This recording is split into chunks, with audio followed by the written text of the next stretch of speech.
tomorrow and tomorrow and tomorrow creeps in this petty pace from day to day, I trust you'll understand the reference to another Scottish tragedy without my having to name the play. If you're a fan of Hamilton, you'll recognize that as a lyric from the song Take a Break. You may also know that to be a reference to William Shakespeare's Macbeth. And now that I've mentioned this guy right here, who is William Shakespeare, you might be having flashbacks to high school when you had to read a play by Shakespeare and struggle to understand his Old English. But that's not what I'm here to focus on today. I want to talk about how Shakespeare has influenced our modern world. In 2020, Forda Parvin and Shariful Islam, in their work, The Influence of William Shakespeare in Modern English Language and Literature, wrote, "For the immense contributions of Shakespeare, each generation will carry on to be in his debt.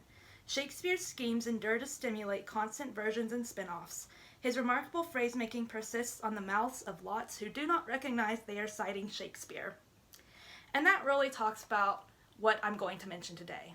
I want to talk about how Shakespeare has influenced the media that we take in, the words we speak, and his contributions to standardizing English. So first I'm going to talk about how he has influenced our media. Now this should come as no surprise. We know that Shakespeare created a lot of plays, many of them are still performed today, a lot of them have film adaptations, and the most well recognized is probably Romeo and Juliet. And in May 2020, Grace Tomorrow wrote in Shakespeare in Modern Media, "Romeo and Juliet is widely known with its many adaptations and spin-offs. It has inspired a category of film. Through movies such as Titanic and Twilight, the tragic romance is pressed on to the next generation of young adults." Have you ever thought about how movies like Titanic and Twilight were influenced by Shakespeare? Or how about The Lion King, which is based off of Shakespeare's Hamlet? Or She's the Man, which was based off of Twelfth Night by Shakespeare. So we see that a lot of media has actually been influenced by Shakespeare, and we may not have even realized it. Now, I want to talk about how William Shakespeare has influenced the words that we speak. On June 2nd, 2022, Kimberly Jokey wrote, "Shakespeare introduced 1,700 original words in our language, many of which we still use. In addition to all these words, many phrases we use daily originated in Shakespeare's work." Now, I want to show you a couple pictures here.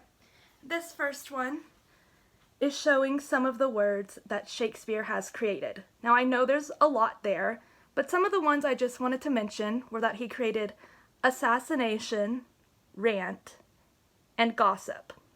And like I said, that's just a few of the words he created.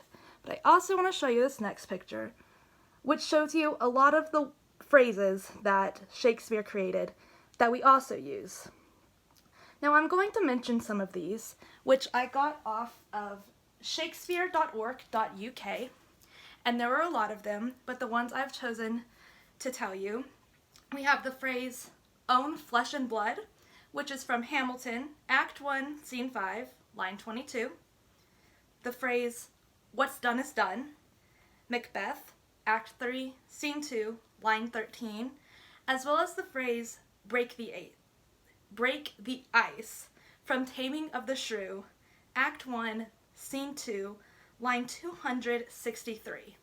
So I've mentioned 3 words and 3 phrases that Shakespeare created, as well as showed you some images of a lot of the different words and phrases he created. And these are things that we still use today.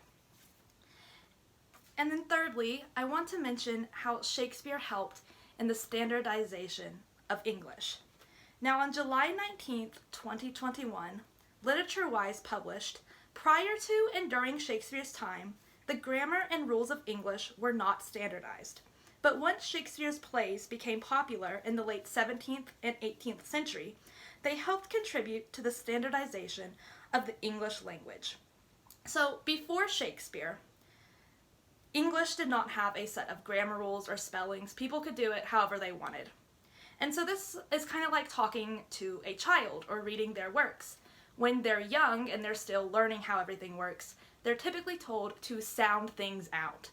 So that leads to some misspellings of words. Sometimes they resemble other words, and if you don't know the child very well, it might be hard to figure out what they're saying.